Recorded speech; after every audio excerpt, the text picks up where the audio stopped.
Welcome to another Kaho special webinar. I think we have two excellent speakers. They're people who have spent a long time in industry. They're part of an organization called Bodhi Nexus now, which I guess is giving of wisdom and the hot point for it. We have Mr. Rajneesh Tandon, who spent a significant amount of time predominantly in IT and then sales, service, and other areas from Godrej and Boyce, PwC, NTPC, Becton Dickinson, where we're more familiar, biochemicals, where I've spent a bit more time, and more excitingly, it says also Jindal Films.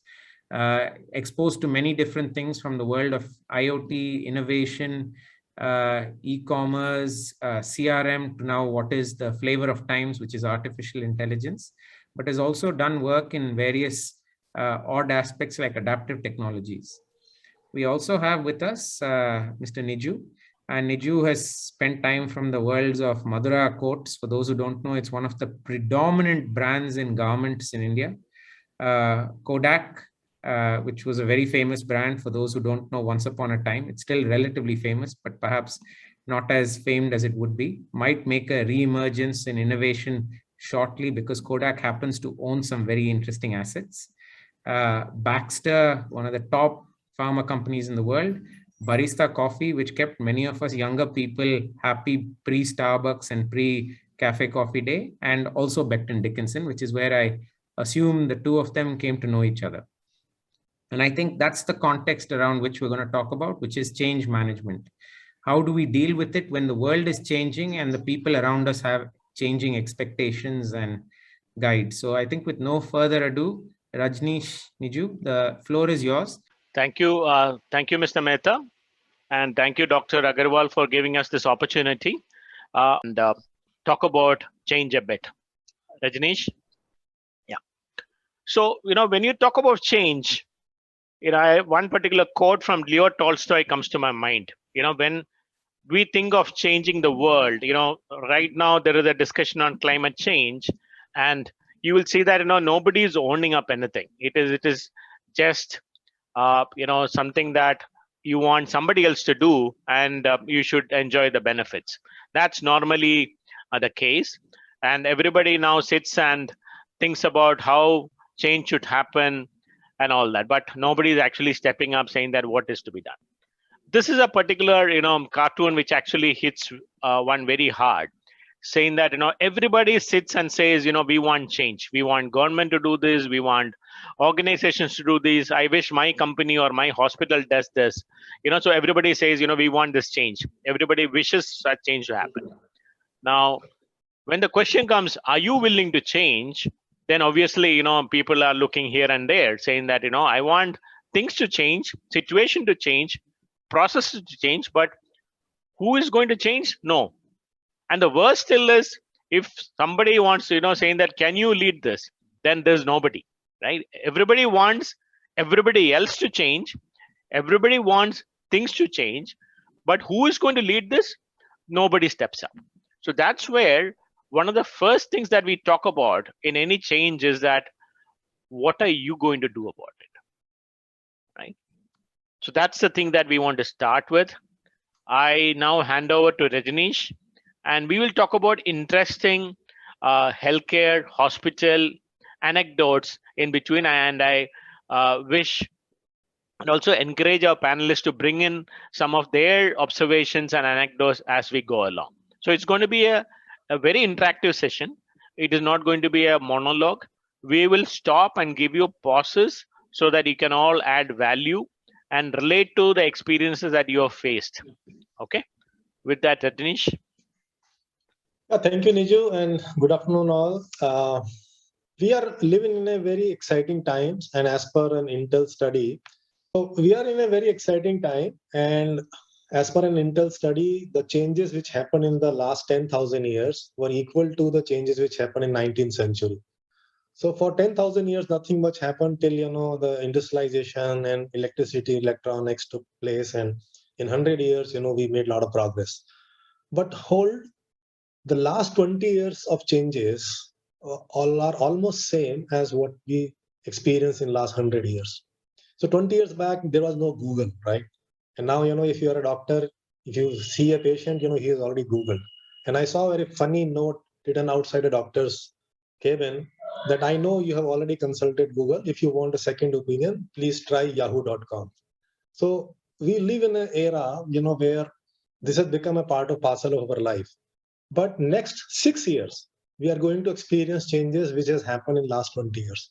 So next 6 years changes will be almost equal to 1 century of changes. So Justin Trudeau very rightly said, the pace of change has been never this fast, yet it will never be this slow. And it rightly sums up the phase we are in. So I said that how to manage change in a VUCA word. So what is VUCA? So VUCA is an acronym which stands for volatility, uncertainty, complexity, and ambiguity. This was a term which was coined by US military in early 90s because they were facing war-like situations where there was a lot of volatility, uncertainty, complexity, and ambiguity. But this particular term was borrowed by the corporate, hospitals, healthcare, education, big wigs, and they started using this term VUCA because their business environment suddenly became a war zone. Now, if you are, let's say, running a hospital or running an institution or an organization, what you're facing every day is a volatility, uncertainty, complexity, and ambiguity. And we all live in this world. So what is causing this VUCA? So we know that there is a lot of volatility, uncertainty, complexity, and ambiguity. But what is causing it? So what is causing it? The technological disruptions, the mega trends, artificial intelligence, blockchain, digital twins, digitalization, augmented reality. There are tons of stuff which is happening at a very rapid pace. And that is causing a lot of VUCA and driving change. And if I can pick up few mega trends in healthcare sector, one of the biggest is the wearable health. So, एक time था जब घड़ी हमें समय बताती थी, लेकिन अब घड़ी हमें अपना धड़कन का हाल भी बताती है. So if you are wearing, let's say, an Apple Watch, it can also do an ECG and send your report to the doctor. This is a $300 billion industry, and almost 20 to 25% people in US are already wearing a gadget which measures their health. And this is going to be much bigger. So healthcare is now moving from hospitals to the consumer, and it is becoming a big industry. The amount of data it is producing is amazing. And then on that data, a lot of analysis is being done. Another is artificial intelligence for diagnosis. You may be hearing, that now you are using AI for, let's say, X-rays, for retinoscopy, for cancer detection, etc. Why? Because artificial intelligence is very good in finding patterns. So, just like a doctor who looks at the report and looks at the pattern and then tries to find out whether, person has a cancer or not, a similar thing can be done by artificial intelligence tools. Now, their accuracy is crossing almost 88-89%, which is slightly more than the human accuracy, which means that they are becoming better in diagnosing certain things as compared to the humans. So this will be the next big thing where artificial intelligence will be used for a lot of diagnosis. Telehealth, because of Corona, it got accelerated. My wife consulted Hinduja Hospital. I live in NCR, and the doctor was in Mumbai, which was, I never thought of that, but because of Corona, we could do it. In US, there is an app called Teledoc. It's a company, fastest growing company, because people are from any state, they can consult a doctor and living somewhere else. It is bringing the healthcare cost down and giving people exposure to more specialists. Precision medicine for individualized treatments, genomics and gene editing is a huge, huge field where gene editing, more than 50 companies may be working on this, and the cutting edge medicines and molecular medicines also are part of that. Then predictive AI to detect and prevent outbreaks. It's very interesting because let's say the Ebola outbreak is very difficult to predict. But Google, when there was already outbreak, let's say in few cities, Google looked at the search pattern and they analyzed the search pattern 15 days prior to the Ebola outbreak. And what they found that one of the clauses in NABX is change management. a similar pattern, they were able to prevent that next time it happened. So these all changes, mega trends are causing huge changes to all the organizations who are, facing these technological disruptions. So now what? So you are, let's say, in an organization who have a journey towards their vision, towards their goal, and they are exposed to these huge winds of change in terms of technological disruption. So you have a couple of ways of handling. If you don't do anything, these winds of change will slow you down, and may even. Devashri, can you mute yourself, please? Devashri, please mute yourself, or Priyanka, can you mute her? Thank you. So if you don't do anything, these strong winds of change will slow down your ship or even may destroy your ship. Only 10 or 15% companies in top 500 are now surviving after 5 or 6 years. They are no longer in part of top 500. If that can happen to the world's biggest companies, imagine what can happen to the other smaller companies or organizations. But if you adopt these winds of changes and set the sail in such a way that you take the benefit of change, then you accelerate towards your journey.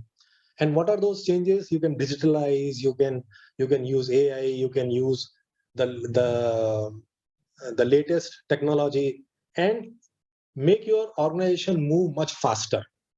So adopting the change is the way to go in the today's fast changing world. So let's say what topics we are going to cover. I just set the tone that why change is, why you are experiencing so much of change because of these mega trends, and the pace of change is also very fast. So what we can now learn and how best to manage the changes. What is change? What is change management process? Project management versus change management, setting the tone, model for change, crucial factors in accelerating change, and managing the roadblocks. So these are briefly the topics we'll cover today. So let's say what is change? So it's a project, initiative, or a solution you introduce in an organization to improve the work done or solve a problem or take advantage of an opportunity, we just talked. But any project or initiative or a solution which improves organization will affect how employees do their day-to-day work. And that is the key, because no matter what you do, which improves an organization, it will impact the employees. And that causes an impact, and that makes the change to happen. And that, if we don't manage well, can create a lot of issues for us. So let's talk about project management versus change management, because sometimes these terms are used interchangeably, but there is a clear distinction. What is a project management and what is change management? So if you look at it, the project management is the technical side of change. So let's say you have a current situation, current state, and you move to a future state. So there is a technical side, let's say you got a new machine or a new process, so you design, develop, and deliver, and you are done. But there is a people side of it, who are actually going to use that new tool or new design or new process or new functionality.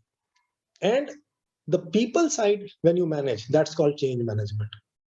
And here you need to engage, adopt, and use. So 80% of the time, you are successful on the technical side, but the failure happens at the people side. You may get the world-class, let's say, equipment in your hospital or in a lab, but if operator doesn't know how to operate it, or if you don't have the set right process, or if you don't talk to the vendors to supply the consumables on time, the project may not be successful. So it's very important that we pay more attention to the people side of project management, which is we call as change management. So change now. So what kind of changes an organization can implement? So it could be to reduce cost. You always have cost pressure, or increase your revenue, solve some problem, seize some opportunities, or align some work and strategy. So all these things could be good change management examples. And change management is a systematic approach, a methodical approach, a structural approach to help people who are impacted by this change and move through their individual transitions so that they can successfully engage, adopt, and use a solution. So there are three things here we are talking: engaging, adopting, and using a solution. So we need to engage the impacted users. We need to make sure that they adopt new changes, and we need to sustain that. Make sure that they use the new change. And once it becomes habit, we are good to go. So in a hospital example, if I can say, for example, you want to start a accreditation program, or you want to introduce a new infection control practice, or let's say antimicrobial stewardship program. Now, all these are to have good outcomes, improve patient satisfaction, improve clinical outcomes, but it impacts a lot of people. There are doctors, clinicians, a whole set of people who need to be aligned. And unless you come with a proper change management approach, things are bound to fail. We have seen in many institutes where they had the best of documentation, the best of processes, but adoption was poor and also engagement was poor, right? A lot of people at times, in very progressive hospitals that we have seen, otherwise some of the nurses are carrying the burden, and at times they are given pushback. It almost done a job before the audit process, etc. So therefore, unless you manage this, it becomes a once a year audit process. It doesn't get adopted. So that which becomes a big challenge, right? Now, change management, there are three aspects: communicate. So here by change managers, I mean anyone who is leading the change. He doesn't have to be a manager title, but the person who is in charge, basically. So you need to communicate the message that what changes are coming, how we are doing, who is going to be impacted, etc. And collaborate with sponsors so that they are also visible. So collaboration, the sponsors are not just for the ribbon cutting. They need to be involved at all phases of the process and need to be seen very active and visible. And so that people see, yes, the sponsors are really behind this change and really wants to push this. And then making a case on why this change is required. Now let's look at the model of business change or a change which happens in your organization. So there are three phases basically. One is the launch. In the launch, you build a business rationale. So obviously, if you want a change, you first will build a business case that why, let's say, I want to go for, let's say, CAP accreditation or NABL accreditation, or let's say go for some infection prevention initiative. So we build the rationale, then clarify the vision, because it's very important that you clarify where you want to be. So for example, Elon Musk is very passionate about humanity to build a base on the Mars. So people said, like what he's talking about a decade ago, but now he has millions of followers who believe in the same vision. And they say, yes, a human should be on the Mars. And he tirelessly works and share his vision and says that why it is important, that we should have a base on the Mars. So similarly, the leader in your organization has to be passionate that where we want to take the organization to. Clarify the vision, why I want this, why this is good, what is the benefit of doing this. So that vision sharing is very important. Everyone in the organization should be sharing the same vision. And then convey sense of urgency. Sense of urgency is really important. I have seen many projects which are created, but no sense of urgency is created. And project managers think that, oh, I have already initiated the project, so everyone knows, so people will be contributing, but doesn't happen that way. Unless every day, you say, what, we have to do this. So someone has to show real urgency. Yes, unless if you don't do this, we may be doomed.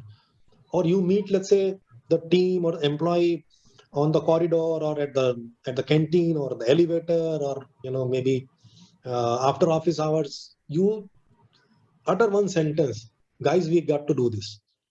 It is really important. So once you set that tone, everyone will realize that it is really urgent, it is really important. So creating a sense of urgency is extremely important. Everyone in the organization should take as a high priority. Then we need to mobilize the implementation phase, lead the change, develop some skills that how to manage those, and build workforce commitment. Then there are left several steps in that we'll talk later. And the last but not least, achieve, sustain, and evolve. So not only we have to achieve what changes we had hoped for, we have to sustain those changes, because once I have seen some projects where we implemented a new system, everything worked perfectly, and after 15 days you see that the people are still using the old system and no one is actually using the new system, because it was very difficult to change your day-to-day habit, and the old system still works. So sustaining what you have implemented is equally important, and then evolve. So learn from what you have done in the past, take forward those learnings for the new project, and evolve and become better and better. Yeah, one example I want to quote here, Rajneesh, is that, so this particular hospital, so, they wanted to have the hand hygiene initiative across all departments. Now, everybody knows about the importance of hand hygiene. So obviously, the vision was not at all required. Everybody knew that hand hygiene is an important thing. Urgency, they wanted to, have this implemented across all departments. So everybody and the microbiology department or the infection control department was actually leading this. Now, obviously, the only way to, so the first two phases were all ticks. People were aware, everybody knew that everybody has to do it, but it was poor results. And then on the sustain part, what they did smartly after consultation was they did, those departments who were ahead in the scores, they started pasting their names in many notice boards across the hospital. So therefore, there was a little bit of a competition between departments on, this week who is better, and next week, somebody is number 3 is coming forward. And obviously, there is public appreciation of those departments. And that became a huge motivational factor for the departments to start competing. And therefore, over the period of 6 to 8 months, they could meet their objective. So therefore, there are many ways, and it's always not about incentivating. There are many ways to motivate people, and therefore, at times the change leader has to then figure out what works in a hospital, in their organization, to bring about adoption of these changes. So most of the times, everybody knows why they should do it, but there are many other reasons, they are not able to participate. So we need to identify those things in each of the spaces. So let's talk about these in a little bit more detail. So launch, so build the business rationale, inform all the stakeholders, what are the business realities. If we maintain the status quo, what is the cost of that? Clarify the vision and convey sense of urgency. So this is all part of launch phase. In case of mobilize, lead the change. So what is our strategy for leading the change? How do I demonstrate that we have a personal commitment? How do I energize and motivate others? So what steps I can take, right? And develop change agent skills. Like for every change we want to implement, there may be some unique things, which you need to apply in terms of learning. So what are those skills we need in this particular case? And what do we need to make the change successful? So we need to discuss that with the project team, that what are those areas, and then we need to pay attention to that. And then build workforce commitment. And how we make sure that the sponsors build commitments for the changes while at the same time also managing the resistance. And then finally, achieve, sustain, and evolve. So align our organization systems, track change progress. So as they say, what you measure is gets done. So it's very important to measure how we are progressing and publish that report to everyone concerned, because we have also seen that usually measurement is not done, or sometimes we don't even know how to measure. So before start of the initiative, let's set some milestones, let's say 3, 4, or 5, 6 milestones, and define clearly that at this milestone, we will complete these tasks, right? And then at each milestone, let's meet and let's find out whether we have achieved those or not. And if not, then what are the issues and how we can handle those. So it's very important that we track the change progress and then leverage the learning.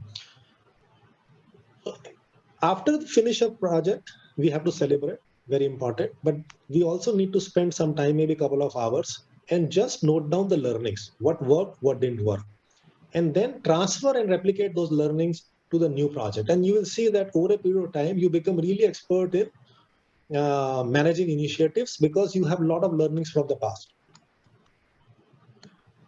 There could be some pitfalls because to the top managements, when you start some initiatives, things are very clear to you because you have a wider horizon and you are probably exposed to a lot many things, and then you feel that it makes sense. But let's not assume that, because the employees may not know what is the business driver for that, right? Employees may not have the same perspective as you have. They may not understand or clearly what you have communicated. There may be a communication gap, which we say, and what they interpret could be very different than what you have communicated. So how to address that? You need to take a feedback. So it becomes a closed loop. So when you communicate, it's a one-way street. You have communicated, let's say, business rationale, everything, but how to make sure that those business rationales, what you communicated, have been clearly understood. So let's say, when you go and meet those employees, ask them that what you have understood. And when they give you a reply, you will have a clear understanding whether they have understood it or not. And if not, then we have to communicate again or maybe clarify even better, or take survey or feedback. It's very important to take a feedback either verbally or formally, so that we'll know that there is no gap in what our understanding is and what the understanding of all employees are. Similarly, if I get it, doesn't mean that others have also got it. And believe me that if it comes to the employees, you will have to explain in much simpler terms, give them more examples, communicate very clearly. Then only I think it will work. Otherwise, sometimes, if we use business jargons or difficult language and speak from a 30,000 feet, they may not connect to the bigger story which you are trying to communicate. And as they say, like lead by example. So whatever change we are planning to implement, if you are the manager or if you are the leader, lead by example. In the communication, one of the most important aspect, if you ask me, for the change management is communicate, communicate, communicate. At all stages, communicate. So build a session, if it is possible, maybe half an hour, maybe 45 minutes, or maybe a quick webinar, where explain clearly what this project is, what these initiatives are, why we are doing it, what is the benefit to you, and communicate to all who are impacted by this. Also inform them what are the likely changes to the process, what can happen to their roles, and how you will manage transition to the new process. If someone else has done in your industry, great. If you have a case study or examples available, share that, say that so-and-so has already done this, and this was the transition happened, this is the new state, and this is how they have benefited by this. In the communication plan, as I'm saying, communicate, communicate, communicate. Communicate your milestones. Communicate if you know at that stage, or whenever you know that these changes will definitely happen, about the job or organization structure, progress, feedback mechanism, as I said, either formal or informal. And if you are a multi-locational or multi-geography organization, then it should apply to all the sites, region, corporates. And don't forget the customers and vendors. We have also seen the cases where we apply some projects internally, assuming that, once it is done, then, the customers or vendors, we will communicate. And sometimes we even forget to communicate. So you may have a new process, which is customer is also impacted by that, but he's not aware. Or your vendors are impacted by that, but he's not aware. So he should be, before you implement new system, at least 2 to 3 weeks before that, you need to give them a heads up. And when the changes are live, you need to again communicate. And leadership team should not be debating or discussing. They should all be in agreement on the content, intent, and active support. Okay. So the employee should see that all leadership team is aligned when it comes to this change. So we saw this, in the Corona time, that a lot of organizations or hospitals or labs made changes for their vendors, and also various tests were being tried out. But all that, without adequate inventory planning, without taking the other departments into confidence. For example, procurement will change a particular vendor and a test, but they don't inform the adequate departments, accordingly in time. So that used to cause a lot of disruptions.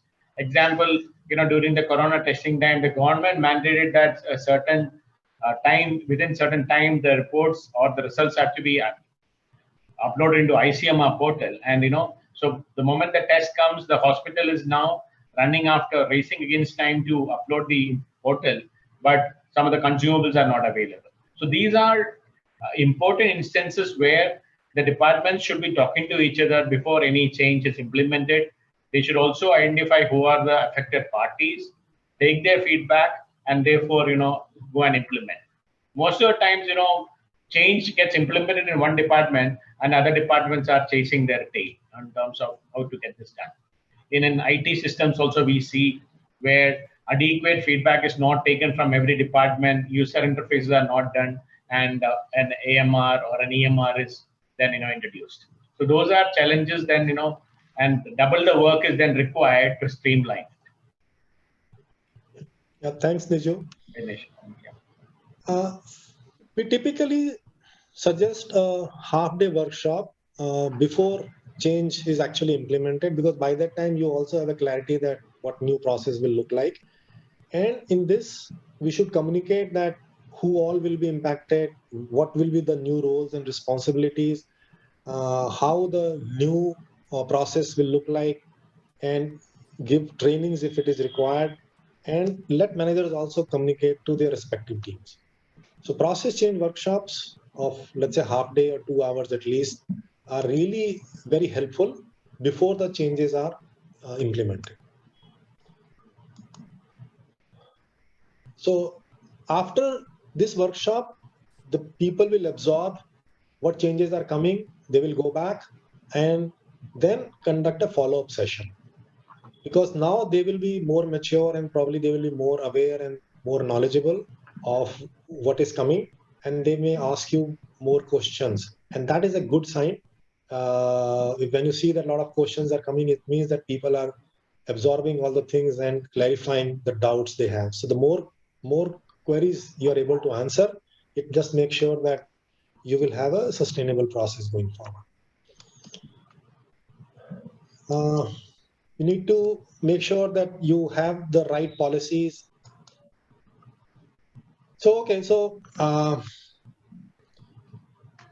fortunately, my next slide is deals with this interaction. So in your chat, think of initiative in your organization that failed and mention few reasons why those initiatives failed. So let's say, what comes to top of your mind, something big failed, or maybe recently or long time back.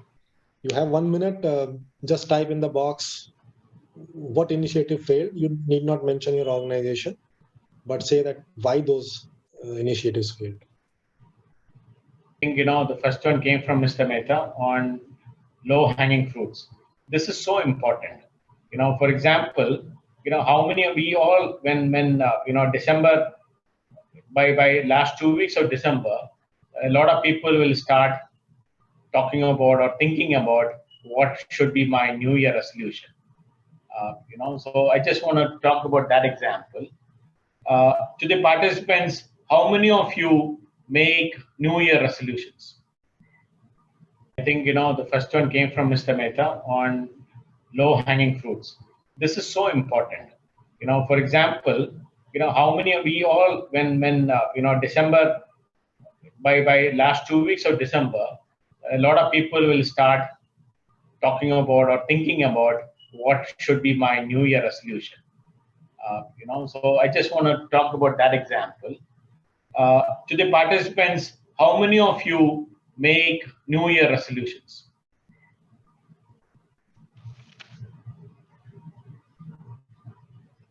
Do you make New Year resolutions? Yeah. So I'm seeing a lot of replies coming in. So my question to all of you, those who are not replied also, I know that in the back of the mind, people will be making New Year resolutions. Now, New Year resolutions are important ones, right? It's really important to you that you want to do something and hence make New Year resolutions. Is that correct? I'm seeing replies as yes. So if that is so, why should you wait till January 1? Why can't you start today? Right? So therefore, so when you want to make a change and you are postponing that to a convenient date of January 1, one side of your mind is telling your body or the other part of the mind say that, this probably can wait for a month. I can start from January 1. So therefore, the urgency is not conveyed very well. Second, I want to come to the point of, what Mr. Mehta said. Why should you make, low-hanging fruits or quick milestones? For example, there is also a science that if you do something for an X number of days, that will become a habit, right? So that is already, a wisdom that's available with us. A lot of people, I tried myself, to reduce my weight or, eat less carbs, etc. But if you make small milestones and when you achieve that, that becomes a big motivational factor. So therefore, if you keep quick wins and small milestones, then one, there is a general excitement, there is a credibility for the program, everybody gets involved, and therefore you celebrate small wins. And that becomes a huge motivating factor for the larger team, saying that, okay, something is happening. This project is started, they achieve something. And one is for the team to figure this out. Second is to have a communication across the hospital or across the organization saying that, okay, this is what we set out, this is what we could achieve. And that will trigger everybody to jump into this particular process. There's a change management study which happened and said, if 15% of the people, agree, any change management program can be sustained. And this 15% of the people normally agrees when a new thing comes in, right? For example, a new phone comes into market, a new iPhone just launched their new phone. Without even knowing, there will be a lot of people who will buy because they trust this brand. They know that, it will be better than the phone that they have.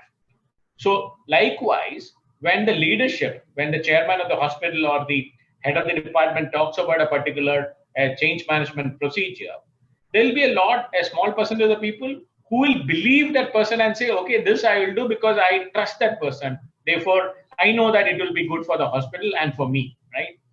And if you make that to 15, then 15% is good to sustain a particular change management program with adequate communication.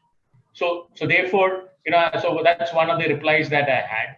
Second one, I'm seeing a lot of this employee resistance. Yes, it's a big hurdle in enforcing or doing any change management.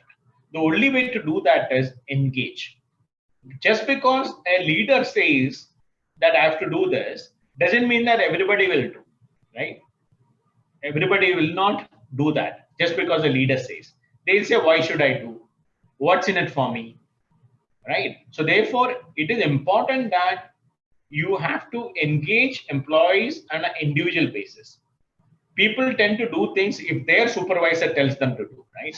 Just because the head of the department says something doesn't mean that everybody do. But if your supervisor tells you to do this, it is important for me, and that becomes part of the review on a weekly basis, you will see that the employee resistance actually comes down. Yeah. Okay. Anything else? Any other comments? Niju, what I'll do is I'll move to the risk management side, the Yeah. last topic. Okay. And then, we'll open up for the questions, and then they can ask, if they have any questions. So managing risk or monitoring risk is also very important. What I'll do is I'll share with you a very powerful tool which we use to check the change readiness. So let me jump couple of slides.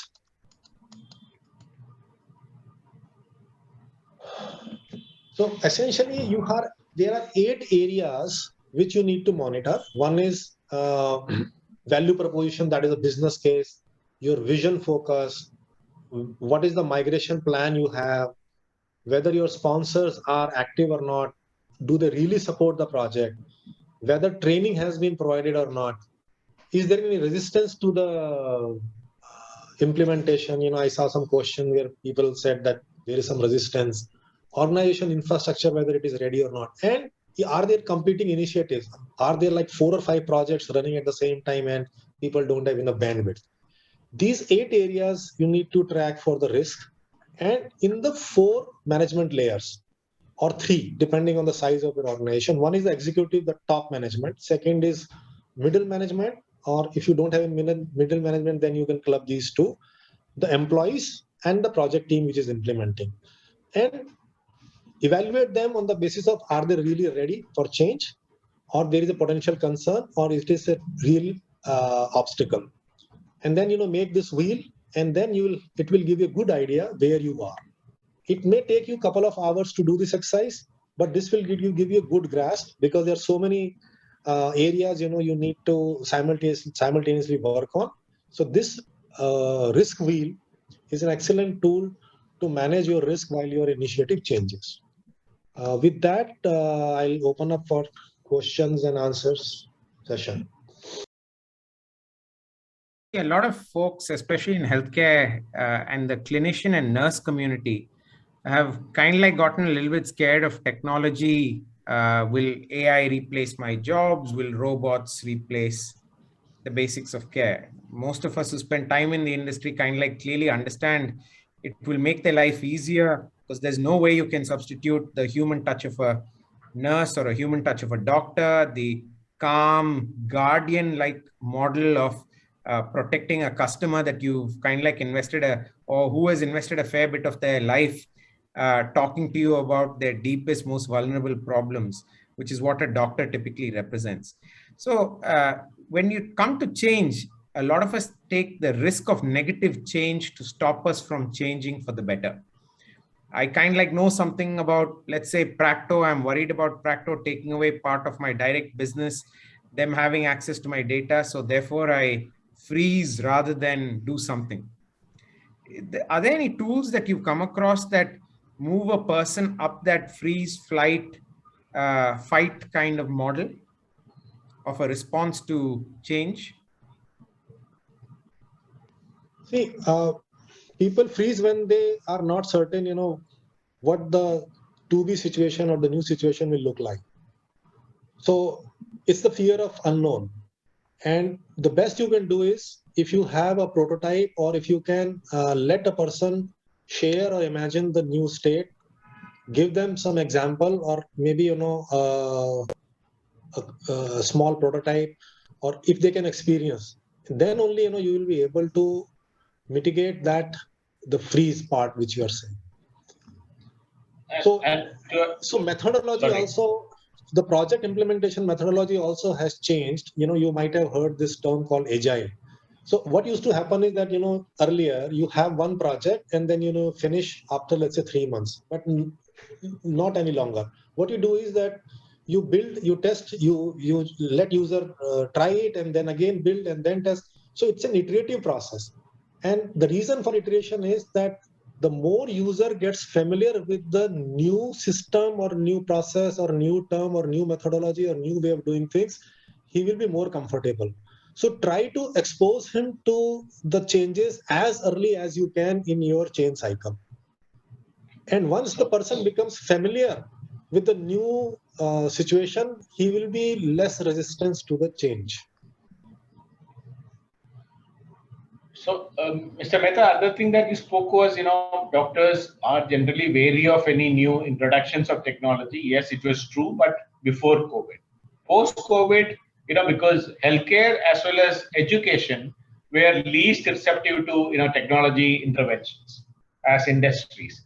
But both this have leaped, many times over when during the Corona and the lockdown time. So therefore, now you will see a lot of doctors are very receptive towards technology.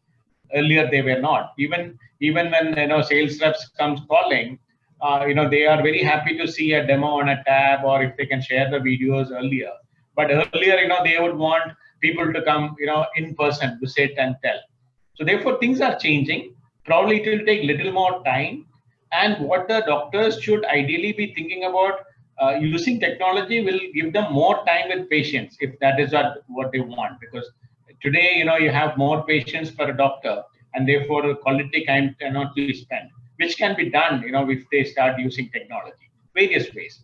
For example, a radiologist can look at important slides than, scanning all the slides. So therefore, those are the help that AI can provide. If they, give you already execution support in terms of decision-making support, instead of 100 X-rays to look at, if they say, can you look at these 5 or 6 which are important, that could be decision support systems for the doctor, right? Therefore, they can really focus on those 10 or 15 X-rays rather than seeing all of them. So that's what, one actually be comfortable. The only way to do that is, will this technology make my life better? Right? That's the fear of unknown, right? So, but technology is here. And of course, peer conversations. You can always ask a doctor who started using this to talk to somebody else and share their experience. They will believe other doctors, but not the sales team or company representatives, right? So those are some ways that we have used, to influence doctors in use of technology. We were associated with a company, selling antimicrobial resistance software. And one of the ways was, this was a struggle in many hospitals that adequate protocols or procedures are not in place. You would do dipstick random studies and try to extrapolate. And there is a software which runs on the EMR and then provides the data. Once they started using it, it became so easy to manage a stewardship program. So those are the ways that, one can influence the clinicians or nurses. That these changes will make eventually their lives better, right? And if you look at, there's a lot of nurses who complain that, documentation, handing over, etc., takes much longer, and they actually go off work 1 or 2 hours later than their time, right? So by adequate use of technology, by adequate monitoring mechanisms, if you tell them that this will make your life better, and that's, in change management, we mentioned that what is the benefit, what is in it for them. If you pick on that particular aspect, what is in it for them, what is in it for you, then people are more receptive to change. Good. COVID-19 referral hospitals, number of patients, everything is disrupted.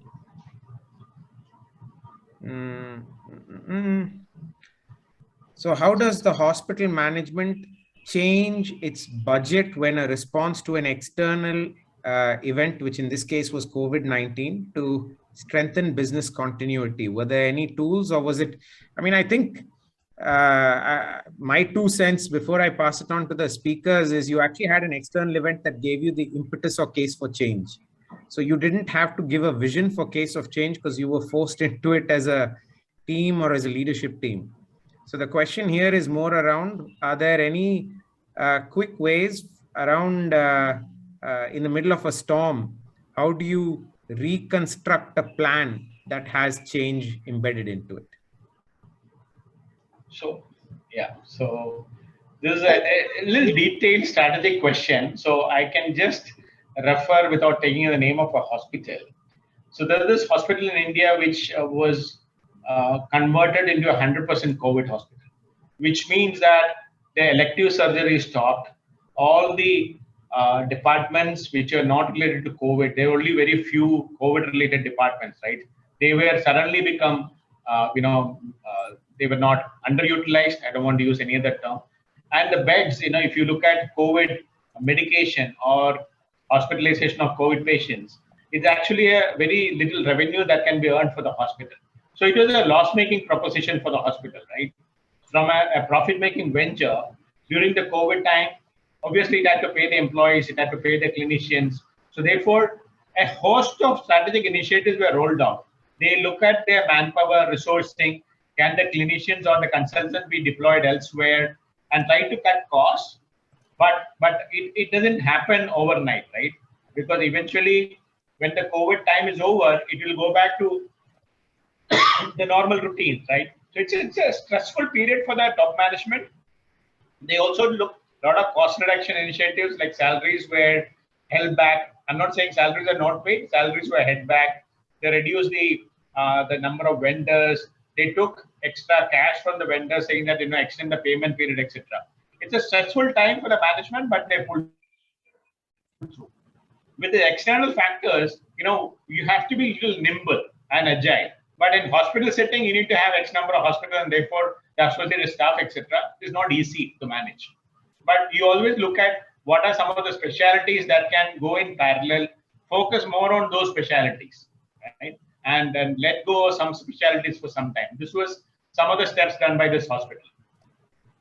I don't want to get into a detail there, but it's a little of a strategic question. I think that's a good answer. So let's go to a really simple question which pains a lot of people. In the pharmacy, we obviously need to keep a temperature check record to make sure that certain drugs that need to be kept within certain temperature ranges are still have high efficacy because they've been within that set of parameters. How do you get the people in the pharmacy team to comply with that logic of temperature and of having the equipment in place so that we can keep that measurement regularly? Okay. So Niju, let me answer this. Yeah. So technology is addressing similar challenges. So not only, let's say, in the pharmacy, but let's say whether an organic food which you have received, is it really organic? Whether the Amul butter you have received at the grocery shop, whether it was kept in 8 degree or not, and whether the medicines you received were really kept in the cold chain or not. So there are a lot of those issues which supply chain faces today. And one technology which is addressing that is called blockchain. So blockchain brings a lot of trust and transparency. So what happens is that IoT, Internet of Things, means that the sensors basically. So with the sensors, they are measuring, let's say, the temperature of the things which are kept in pharmacy, and that record of measurement is published on a blockchain, another tool, which no one can actually manipulate. So with that, the consumers and the customers get confidence that yes, this was kept at this particular temperature, as well as when the pharmacy is going through an audit, it becomes a very easy exercise if they are maintaining the right standards, because they can see the record which is not manipulated and say it's always kept at the same temperature. If it is not kept, then obviously auditors will have a problem, and then employee will be asked why you have not done this. So the transparency addresses a lot of these questions, and technology is trying to help in that. It will still take some time before it is rolled out to at a pharmacy level in the hospitals, but it is making great strides today. So, Rinesh, the question was, if the employees are not willing to maintain temperature. So pharmacy people are unwilling to maintain temperature. Exactly. I think the question was nicely answered, right? You can use technology. It might cost you a bit more in the short run, but it will show to the team that it's there to stay, right? I think that's part of the logic. Yes. Correct. Mr. Mehta, you'll be surprised to know the cost of these sensors are very low now. Anything can be measured. These sensors actually record temperature by minute or by hour or by 30 minutes and send it to a cloud-based database. And that download can happen. It's really cheap now. So technology has actually reduced prices. Yeah. No, I'm a Gujarati, so I'm even tougher. But the good news that I have is I have a much more sensible purchasing team. But I think we Okay. have a partner in IIT and HTIC that has been helping us even reduce the cost. So Okay. All we're right, trying great. different sensors. But you're right. Yeah, Many yeah, of these yeah. are, I think the problem is not the sensor on day zero. It's maintaining the sensor. You know, we're used to, in the older days, we're used to buying a phone and paying one-off for it. That was the license model. Now you have Okay. to rent the phone, and that takes a bit of Yes. getting used to. Yes, Uh, yes. so It's I a think SaaS model now. yeah, the SaaS Yeah, model. yeah, It's yeah, yeah. and that's only step one, right? The SaaS model with uncertainty is even more dangerous and toxic. Yes. So See, the I think sensor, there's a couple of other questions, and I see that we have another rock star, Dr. Ravi Kumar, who is another one of our officers, and his background in the world of psychiatry, psychology is quite strong. So I think this one's a strategic question in nature. And how do you manage the most important factors, specifically rejection from top management or leadership? And if you could share your VUCA experience with this, please. rejection of what, basically? That I didn't get. No, so let's say hypothetically, you want to buy a new, I don't know, you want to buy a computer, right? Or a new version of the software that does better C. Just had a rejection. You're a key person of the team. You've been given hard deliverables by your senior leadership, but your direct boss is not willing to buy the computer, right? Or buy the latest software to do Tableau evaluation or something like that. How do you manage that rejection from top management? See, top management, see, in all the projects, we said that there should be active support of the sponsor here, right? If the project is initially just inaugurated by the sponsors and they don't have like day-to-day interaction or periodic interaction, then we face these kind of problems. So the first thing is that if the top management sponsorship is really behind the project, then and if you have a business case that you really need this, I don't think that a manager can put a spoke and say you can't buy, because you can always say that this will have this impact on the project and these deliverables will be suffered, and that report periodically goes to the sponsors who are above the managers who are, let's say, doing the rejection. So that is number one. Second is, if sponsors themselves are doing the rejection, then there may be some good reasons for that. Either our business case is not strong that why we need this, or they may not be fully aware that what this particular function does, or maybe they have other priorities and they are okay to sacrifice that, and because they are the owners kind of finally, and we can deliver suboptimal result also, which is fine because cost may also be very important to them. Yeah, and Mr. Mehta, finally, everybody can be influenced. So it's a question of, sitting with them or getting somebody to speak to this particular person and influence them. If the value benefit is so strong, then there is logical reasoning of why it can be done. But I must say that the engagement with the sponsor is really the key. 70% projects or more than that I have worked. Actually, I never see the sponsors. And I've also seen projects where project manager is saying, I have this challenge, where should I go? I said, who is your sponsor? He says, I don't know, someone inaugurated this project, and after that, I don't know who is. So, and no one knows actually in the organization who is the owner. If there is a budget issue, if there is a sponsorship issue, if you need resources from another division, there are so many things. And who is actually owning this?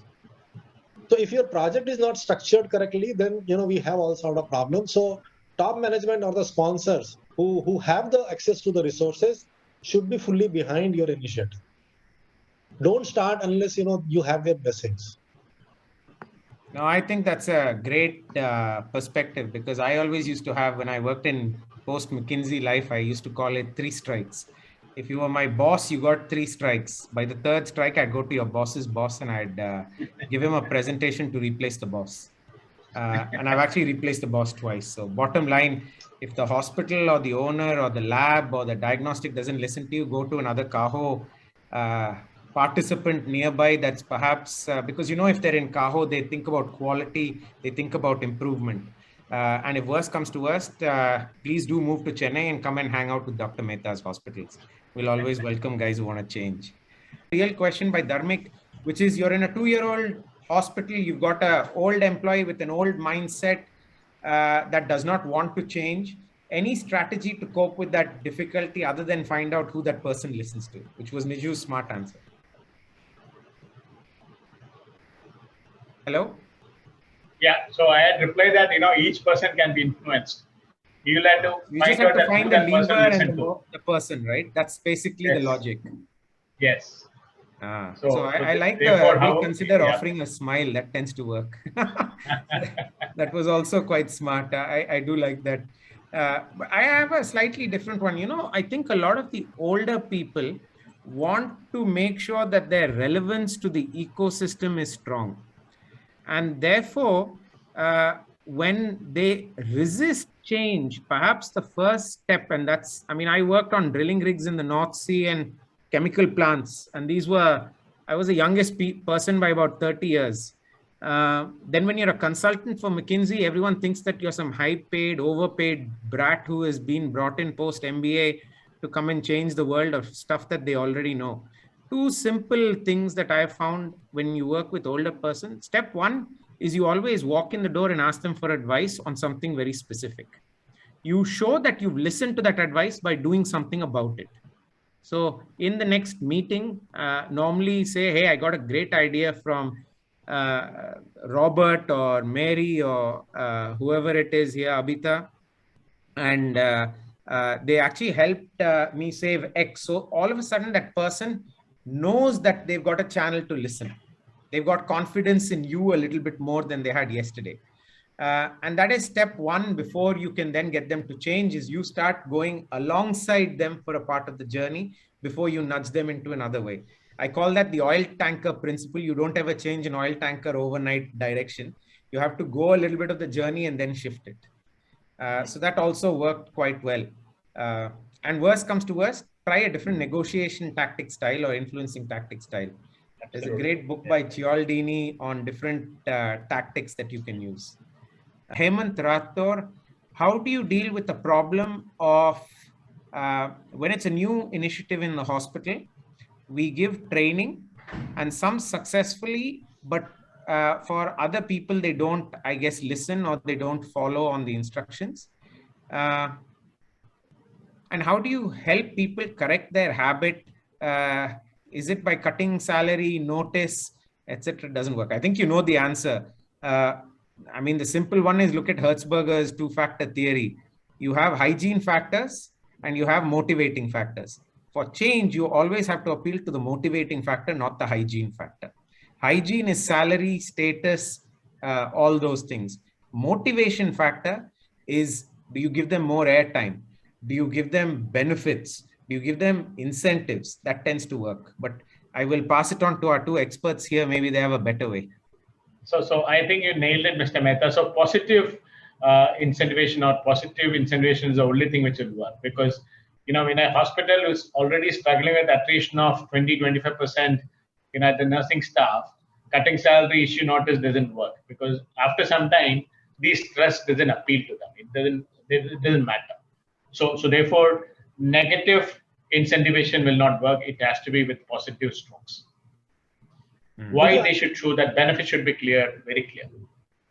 I would also like to add that in case the thing which you implemented is a little bit more complex, then we also need to see whether the kind of training we have given was adequate to address that. And every employee has a different learning curve. So some actually learn quickly, some takes more time. And I've also seen that many times the training is delivered by a trainer who doesn't know the process very well. He's only an expert in giving trainings. And the organization says, okay, checkbox, training is done. And many times, just one training, you are not able to grasp everything. And when you are actually going to the new system, sometimes, you are a little shaky, if I make a command, whether I'll make some mistake or something may happen. So bear in mind that sometimes 2 or 3 maybe, or a fresher training or a short course may be required. And that may also boost confidence of the employees. Another is, I don't know if it's possible. Sometimes you have a QA system like quality system, which is not the production, and they can do some more practice over in that system.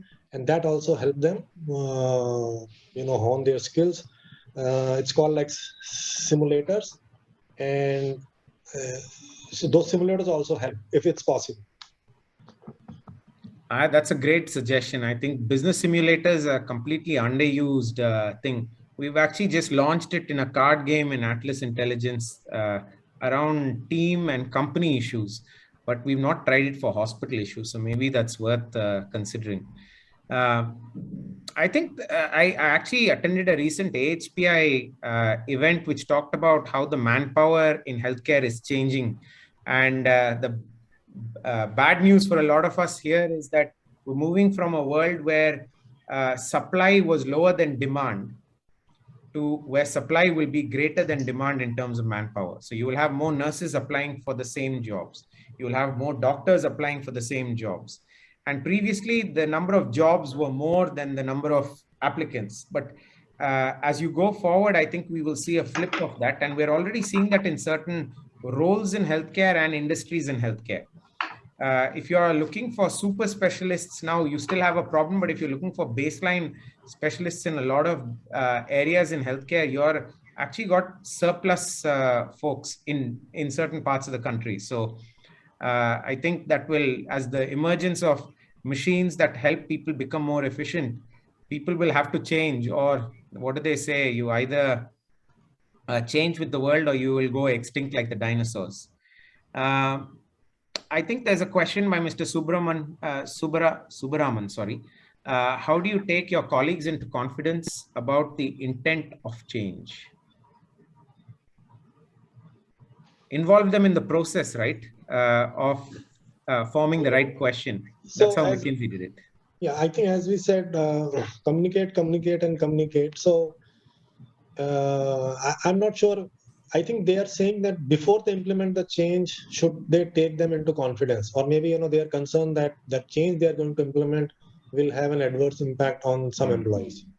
So we do need to address the concern of all employees, how it will impact them. Because, if they don't fully understand, they assume the worst. And they think, that this change is going to adversely impact, and they become resistant. They may not openly say, but they will resist that idea in every forum. So I think we need to very clearly tell them about the vision and then our business case and why we need to do them, and sense of urgency, and then what kind of help we need from them, and what we will do in terms of training and other support.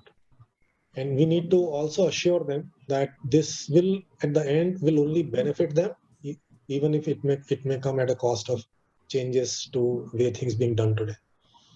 No, I think you've kind of like got it. The only thing I would advocate as a business owner is that there are certain things you can't share too early. You're doing an M&A deal.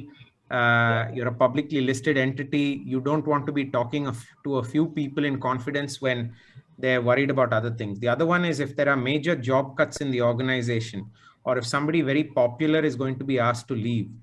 I think you've got to do some strategic thinking in how, and by consulting a group of people in the leadership team or in the change team. Normally post-merger integration, which is a lot of change, they have an office, they call it a PMO office, like the Prime Minister office, but they have post-merger office. And a group of people like your quality circle that you could actually talk to get ideas on how you would communicate change is as much part of the journey, right? Remember, change is one thing, communicating change is another thing, making change stick is a third bucket. Yes. And now there are books on all three. So I haven't written any of them. So you're always welcome to invite any of us to talk at the next event, or more importantly, get the guy who wrote the book. But I have a fantastic question. I saved this one for last by Pratibha Balu. And it's actually a really clear question because it talks from the patient perspective. And this is clearly something we see a lot, which is, look, you've just changed your pricing in the hospital. You've had patients who've come for X years. They have been used to paying 300 rupees OPD for the last 12 years. Maybe you're a new consultant. Maybe you're a successor to the previous consultant. Maybe you're just a different business group who now runs that institute. How do you communicate change for the patient's perspective? I think So, here they are sorry. saying that the issue comes when you have already implemented the change. But let's say when we talked about the change management, we also talked about the stakeholder management. And we talk about the stakeholder, we say, not only your internal employees, but customers and vendors are also your stakeholder. Whosoever is impacted by that change is a stakeholder. Now, if the patients are important stakeholder in this case, because you are taking a pricing decisions, then we need to involve them early on. Involve them early on means that we need to do a kind of a survey or maybe informal feedback from the patient. So it should not come as a surprise, oh, patients are complaining. It may be a natural reaction, but are they really complaining, or will they still pay, or will not pay? So those kind of things should have been done early before they implement the new pricing policy. No, but So I Rajneesh, remember, go so I ahead. remember once from Becton Dickinson days, where hospitals were started buying the single-use syringes. So therefore we came at a higher cost than the normal syringes they were selling, and there were huge patient interactions to them why the single-use syringes, how it prevents infection, how it reduces maybe a needle prick, etc. And therefore the benefit to the patient was clearly established, and they were happy to pay that extra price. At times, at the cost of this new product or a new service is stopped by a purchase department, not knowing what value it brings to the entire ecosystem, including nursing staff as well as the patients. Adequate, communication can at times help. So there were hospitals who were happy to place a banner saying that we use this technology syringes, and that will help you from 1 to 3. And therefore, patients then on started coming in and asking for that particular syringe for their next medication. So those were some of the communication which can be done in hospitals, even when they are buying a higher product compared to the earlier lower product. I think you've got it right. Patient communication and education is becoming more important. I mean, we have a different setup in Dr. Mehta's. We actually have a patient advisory board, which is made up of patients of different types who think about them as different personas, right? We have a couple of senior ladies, because about 60% of our total business is women's health, maternity, women influence in our hospital. About 25% is senior citizens. So we have a couple of people who have to bring their other halves to the institute. And then we have a couple mixed. So new parents, people who've just had major surgeries on it. What we have found though, is when we talk about pricing decisions, you could have everybody in this group agree to this, because by nature you will have self-selected. It's not a completely random sample. It's people who are willing to spend time. So it's a self-selection bias into your system. And so we communicate pricing policies to groups of people, but you will still have questions. So I think, look, you can't keep everybody happy all of the time, but you can make more people happy most of the time. And I think, as with any hospital, you play to that model too, where you try and communicate, be transparent.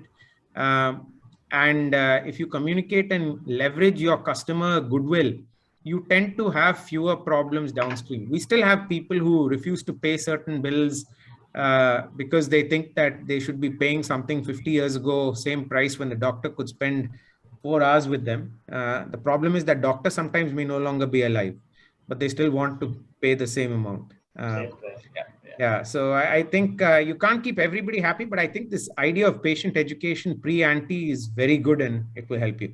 So thank our two speakers. I think thanks for sharing some wisdom with us on change.